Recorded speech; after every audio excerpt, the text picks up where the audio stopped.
Hello friends, today we are going to learn about the next step of cellular respiration, that is anaerobic respiration. In the last video we have studied about the aerobic respiration in detail. Today in this video we are going to learn about the type of another cellular respiration, that is anaerobic respiration, which in general also called as fermentation. Some organisms like many bacteria do not require oxygen for energy production. That means for their respiration they do not require oxygen, or they can respire in absence of oxygen, and so these organisms are called as anaerobes, and the mode of respiration or the type of respiration occur in such organism, it is called as anaerobic respiration. पृथ्वीवर काही सजीव असे सुद्धा आहेत की ज्यांना रेस्पिरेशनसाठी म्हणजेच energy प्रोडक्शनसाठी ऑक्सिजनची गरज लागत नाही. वातावरणामध्ये ऑक्सिजन नसला तरीही ते एनर्जी प्रोडक्शन करतात, म्हणजे रेस्पिरेशन करतात, आणि जरी असला तरी ते त्या ऑक्सिजनचा वापर एनर्जी प्रोडक्शनसाठी करत नाहीत. अशा ऑर्गॅनिझम्सना आपण काय म्हणतो, अनएरोब्स असं म्हणतो. आणि ज्या प्रकारचं रेस्पिरेशन त्यांच्यामध्ये घडून येतं त्या रेस्पिरेशनला आपण अनएरोबिक रेस्पिरेशन म्हणतो.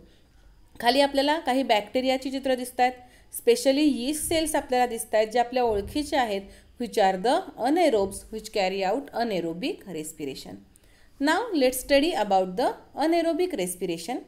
The definition: we can define the process of anaerobic respiration as the process of respiration in which glucose undergoes incomplete oxidation in absence of oxygen to produce comparatively less amount of energy. So here three important things are there. First one, there is incomplete oxidation of glucose. On the other hand, in aerobic respiration, the glucose oxidizes completely to produce CO2 and water along with large amount of energy, that is 38 ATP molecules. But in case of anaerobic respiration, there is incomplete oxidation of glucose. That means glucose is not completely oxidized. Why this happens? Because there is absence of oxygen or very less amount of oxygen is present. And what is the result? The result is that the energy produced is comparatively less, that is it is 2 ATP molecules. Okay, so energy output in anaerobic respiration is 2 ATP molecules. We can represent the overall equation for anaerobic respiration as glucose undergoes incomplete oxidation. आता इथे incomplete oxidation झाले म्हणजे जसं एरोबिकमध्ये completely CO2 आणि water तयार होत होता तशी परिस्थिती इथे नाही. Here you can observe that there is CO2 generation but water is not form.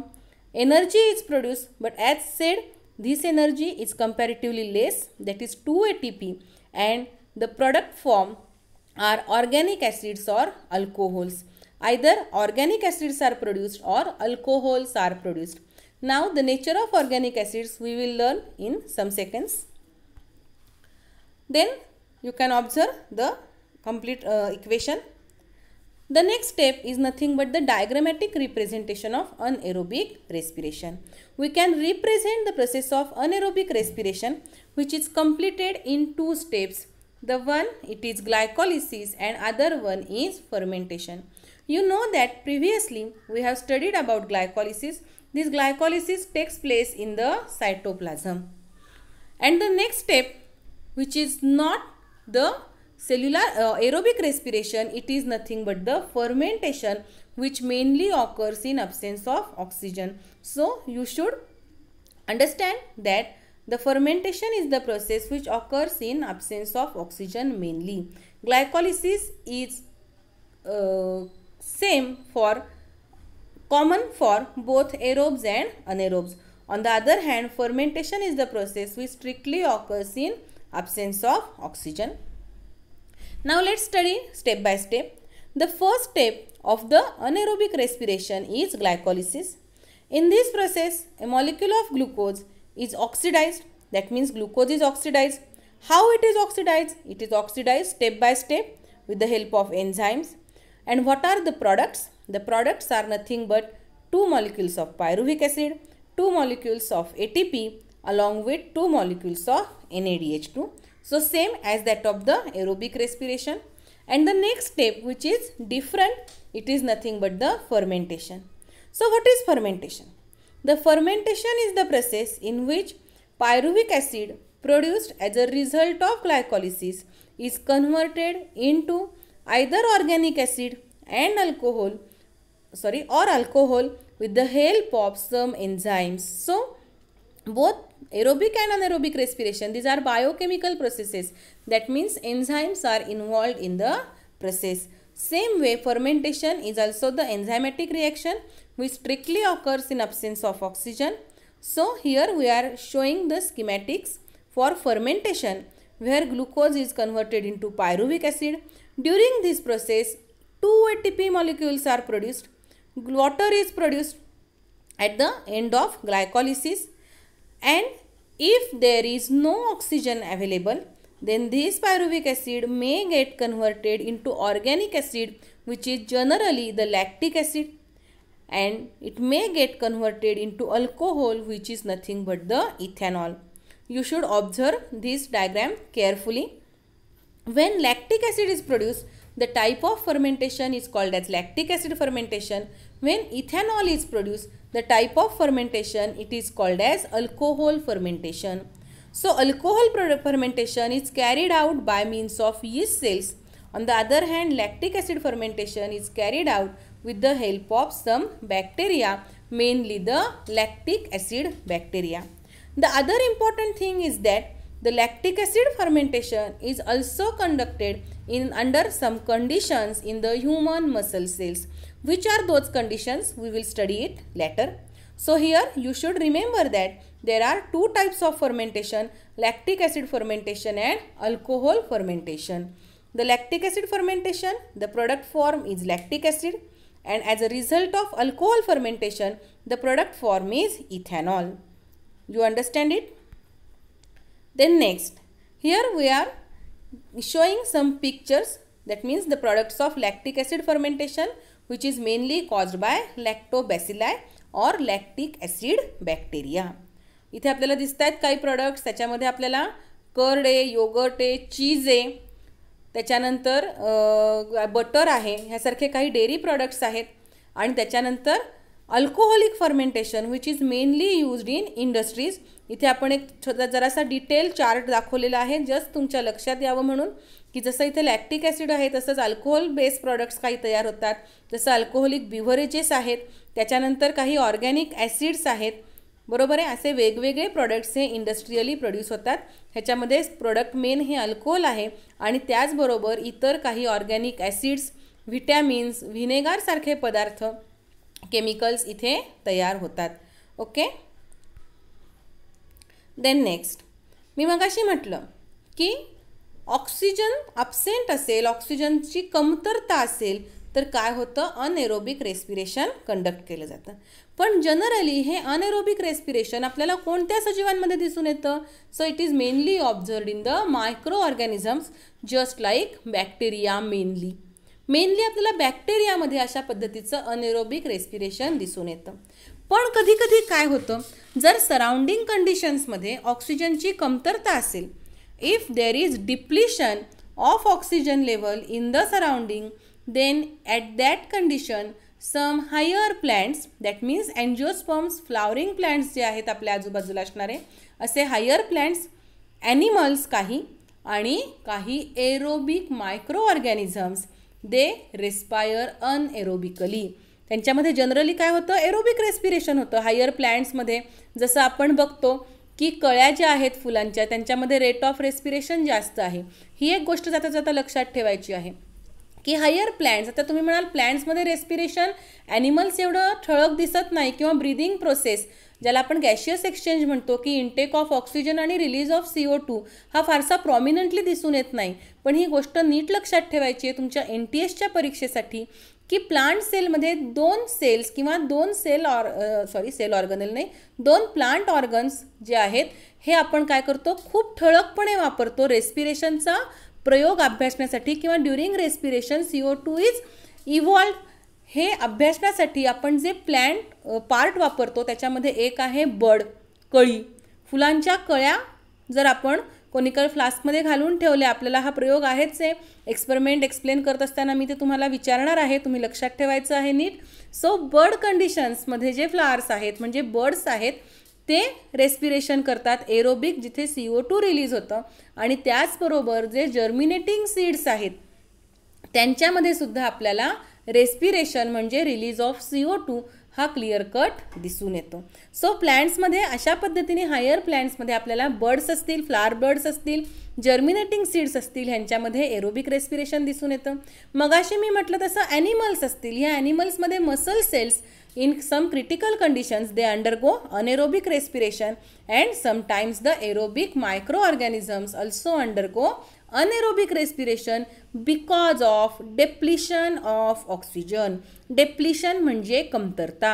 सराउंडिंगमध्ये, वातावरणामध्ये, त्यांच्या आजूबाजूच्या परिस्थितीमध्ये जर ऑक्सिजनची कमतरता असेल तर असे सर्व एरोब्स हे काय करतात, अनएरोबिक रेस्पिरेशन कॅरी करतात. ह्याच्यामध्ये खाली एक चित्र दाखवलं मी तुम्हाला. त्या चित्रावरून तुम्हाला असं दिसतंय की हे स्प्राउटिंग सीड्स आहेत किंवा अंकुरणाऱ्या बिया आहेत. ह्या बियांना अंकुर फुटतोय, जर्मिनेशन होतंय. पण जर ह्या बिया मार्शी कंडिशन्समध्ये आहेत, दलदलीच्या प्रदेशामध्ये आहेत किंवा अशी माती आहे ज्याच्यामध्ये पाण्याचं प्रमाण हे खूप जास्त आहे, ती जमीन भुसभुशीत नाही आहे. नीट लक्षात घ्या, शेतकरी जमीन का नांगरतो बी पेरणी करायच्या आधी? कारण त्या जमिनीमध्ये हवा खेळती राहावी, म्हणजेच ऑक्सिजनचं प्रमाण भरपूर असावं. पण जर ही सॉईल वॉटरलॉग आहे, पाणी धरून ठेवणारी आहे, दलदल आहे, तिथे मार्शी एरिया आहे, तर त्या केसमध्ये seeds which undergo germination perform anaerobic respiration. Do you clear this point? Next, now under which circumstances human muscle cells carry out anaerobic respiration? Human muscle cells, तुम्ही म्हणाल माणूस हा तर हायर ऑर्गॅनिझम आहे, सगळ्यात जास्त डेव्हलप असणार आहे, ह्याच्यामध्ये अनेरोबिक रेस्पिरेशनची काय गरज आहे? पण जेव्हा आपण हेवी एक्सरसाइज करतो त्यावेळी बॉडीची एनर्जी डिमांड वाढलेली आहे, शरीराला ऊर्जेची जास्तीत जास्त गरज आहे. आणि तेवढ्या मोठ्या प्रमाणामध्ये जर ऊर्जा निर्मिती झाली नाही किंवा ऑक्सिजनचा पुरवठा शरीराला झाला नाही, बघा आपल्याला व्यायाम करताना दम लागतो, रेट ऑफ ब्रीदिंग आपला वाढतो, बरोबर आहे, श्वास आणि उच्छ्वासाची लय वाढती, जास्तीत जास्त ऑक्सिजन आपण मिळवण्याचा प्रयत्न करतो. पण अशा वेळी जर हेवी एक्झरसाइजमुळे किंवा कंटिन्युअस स्ट्रेसफुल अशा एक्झरसाइजमुळे जर शरीराला ऑक्सिजन कमी पडला तर त्या केसमध्ये muscle cells undergo anaerobic respiration.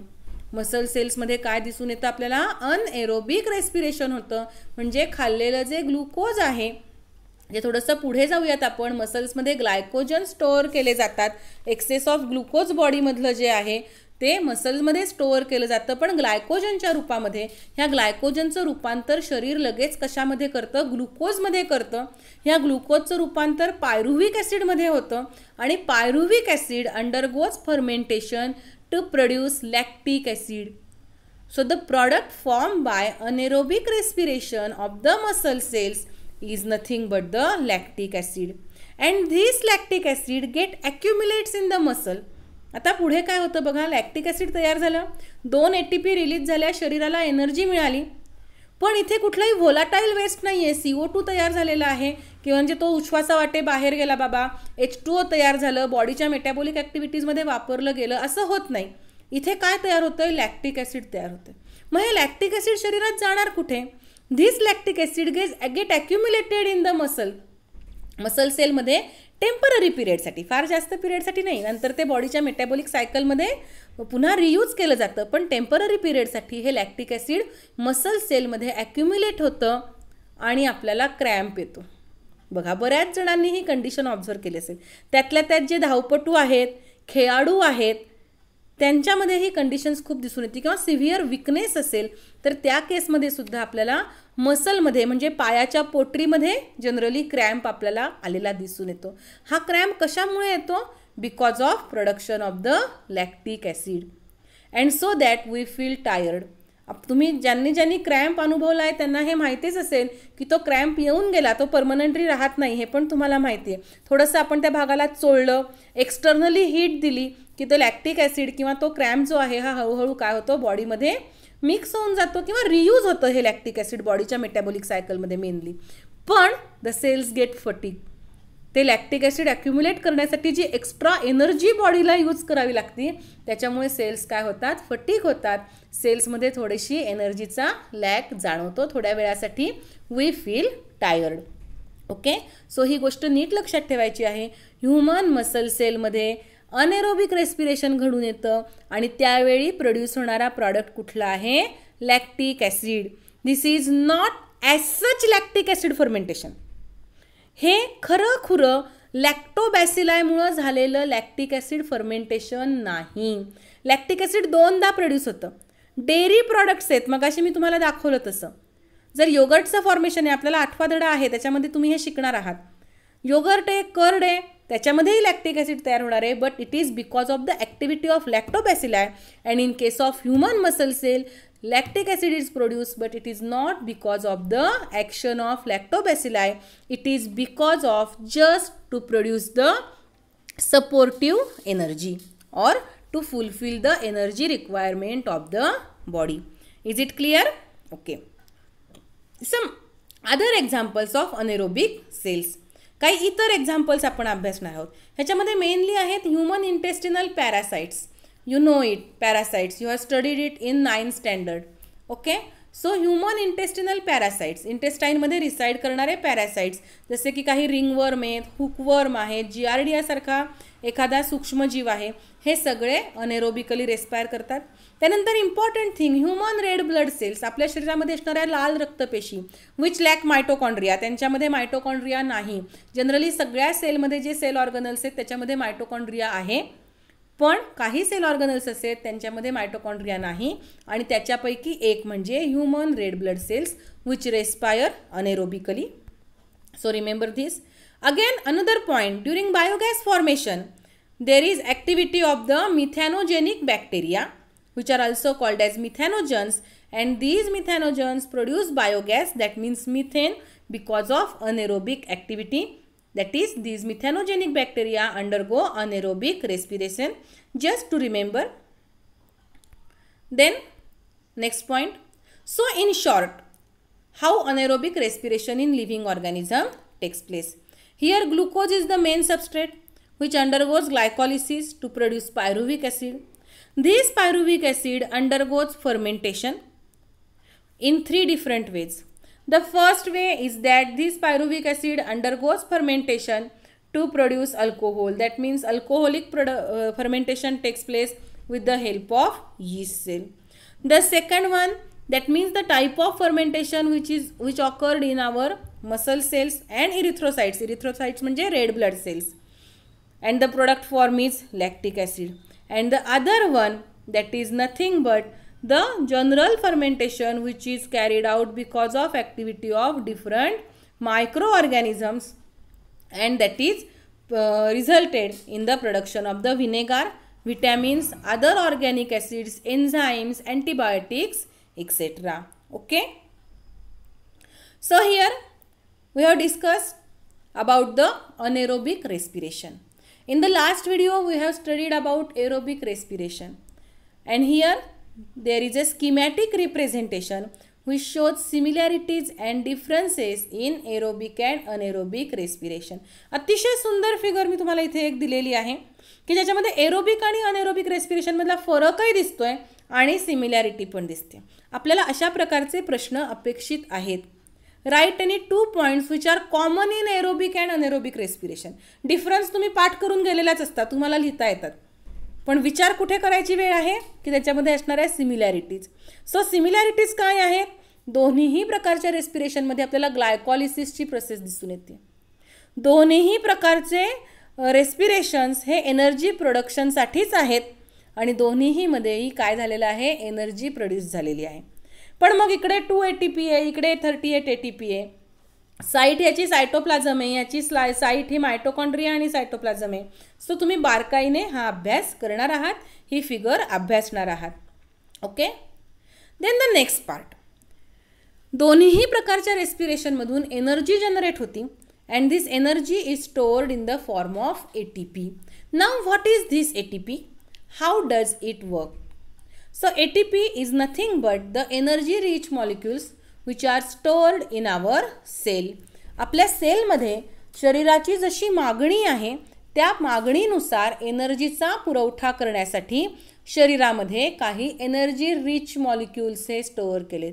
जसं घरामध्ये आपण खर्च करण्यासाठी काय साठवून ठेवतो? पैसे साठवून ठेवतो. तसं आपल्या सेलमध्ये एनर्जीची मागणी पूर्ण करण्यासाठी काय साठवून ठेवलेले असतात? ATP साठवून ठेवलेले असतात. So this energy is stored in the form of ATP which is nothing but the energy rich molecule. Now what is ATP? ATP is nothing but adenosine triphosphate. Now what is adenosine? Adenosine, it is nothing but the combination of adenine, which is a nitrogenous compound. You have studied it in the structure of DNA. DNA मध्ये आपण जो adenine शिकतो तोच हा adenine आहे. And this adenine, it is joined to the pentose sugar ribose. And so we called it as adenosine. आपण ह्याला काय म्हटलं? ॲडिनोझिन. ॲडेनिन आणि रायबोज दोघांनी मिळून काय बनलं? ॲडिनोझिन. आणि या ॲडिनोझिनला काय अटॅच केलेलं आहे? 3 फॉस्फेट ग्रुप्स आहेत. हे फॉस्फेट ग्रुप एकमेकांशी फॉस्फेट PO4 लक्षात घ्यायचं. PO4 म्हणजे फॉस्फेट ग्रुप. हे फॉस्फेट ग्रुप एकमेकांशी जॉईन झालेत, बॉन्ड झालेले आहेत. आणि हा बॉन्ड कुठला आहे? हा लिंकेज कुठला आहे? That is called as phosphate bond. The bond which joins phosphate group is nothing but the phosphate bond. आणि इथे 3 फॉस्फेट मॉलिक्युल्स आपल्याला जॉईन झालेले आहेत by means of phosphate bond. आणि म्हणून आपण याला नाव काय दिलेलं आहे? Adenosine triphosphate. Clear? Okay. Now how ATP is use to produce energy. मी तुम्हाला सांगितलं की आपल्या शरीरामध्ये ही ATP स्टोअर केलेली आहे. कोणत्या रूपामध्ये? ह्या रूपामध्ये. आपल्या शरीरामध्ये असणारा ATP कुठला आहे? असा आहे. ॲडेनिन, त्याला जोडलेला रायबोज, त्याला जोडलेले 3 फॉस्फेट. आता इथं जे 3 फॉस्फेट आहेत त्यापैकी जो शेवटचा फॉस्फेट आहे, हा शेवटचा फॉस्फेट जो आहे, ह्या शेवटच्या फॉस्फेटला ज्यांनी जोडलेलं आहे, ज्या 2 फॉस्फेट जोडलेले आहेत, हा बॉन्ड खूप स्ट्रॉंग आहे. मग हा बॉन्ड जेव्हा ब्रेक होणार आहे त्यावेळी काय होणार आहे? Large amount of energy release होणार आहे. सो व्हेनेवर आवर बॉडी रिक्वायर्स एनर्जी, लक्ष देऊन ऐका, व्हेनेवर जेव्हा कधी आपल्या शरीराला एनर्जीची गरज आहे, then what happens? This adenosine triphosphate undergoes hydrolysis. That means there is breakdown of the adenosine triphosphate. During this reaction, the phosphate bond, that means triphosphate मधला एक फॉस्फेट काय होतो? ब्रेक होतो. It gets separated from adenosine triphosphate. ह्या ATP पासून एक phosphate वेगळा होतो. शिल्लक काय राहिलं? ADP, adenosine diphosphate. बघा, ॲडिनोझिन डायफॉस्फेट. डाय म्हणजे 2. किती फॉस्फेट राहिलेत बघा चित्रात? 2. And inorganic phosphate is separated. मग ही प्रोसेस जेव्हा होती, ज्याला आपण हायड्रोलिसिस म्हणतो, हे हायड्रोलिसिस जेव्हा होतं त्यावेळी जेव्हा हा शेवटचा बॉन्ड ब्रेक होतो त्यावेळी काय होतं आहे? Large amount of energy is release. त्यावेळी काय होतं आहे? खूप मोठ्या प्रमाणावर एनर्जी रिलीज होती. And this energy release it is equivalent to 7.3 kilo calories. So 1 ATP molecule produces 7.3 kilocalories of energy. Okay, 7.3 kilocalories of energy is produced. So whenever we require energy, the adenosine triphosphate ATP undergoes hydrolysis. The phosphate bond or energy rich phosphate bond breaks down to produce the energy, and this energy is utilized to carry out different metabolic and physiological activities.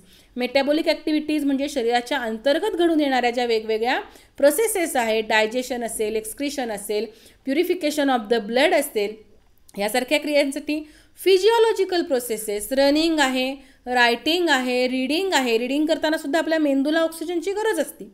बरोबर आहे, listening आहे, playing आहे. ह्या वेगवेगळ्या activities म्हणजे physiological activities. ह्या दोनही प्रकारच्या ॲक्टिव्हिटीज करण्यासाठी आपल्याला ATPची गरज लागते.